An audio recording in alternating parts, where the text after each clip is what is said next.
Hey y'all, I want to quickly show you how to extract clips from your longer videos using Visla. Open up Visla, go to your clips, select the video that you want to extract clips from. I want to grab some clips from this video, and in order to do so, all you have to do is click on the extract option here on the right hand toolbar. In here, you'll be able to read through the transcript of the video or watch the video to decide which parts of the video you want to extract. I already know which section of the video I want to extract. I want this section here. In order to mark a section for extraction, you can either highlight it in the transcript or use these sliders over here to select the section you want to extract. Once you have the section that you want to extract, just click on that section and you'll be able to see mark to extract.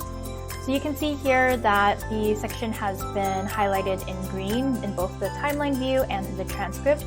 That's how I know I've got that section. And if I want to preview it, you can click on preview Visla here. uses a revolutionary transcript-based framework with an AI to make sure that I have the correct section. I can also extract multiple clips out of this one clip by highlighting another section, marking it to extract. I can also select merge extractions to merge these two sections here into one clip. But I actually want them to be two separate clips, so I will uncheck that and confirm. Now you have both your clips extracted from your original videos. They should show up in a folder in your library, and now I can easily share them as smaller clips or add them to a bigger video editing project. Alright, I hope that was helpful. See you later!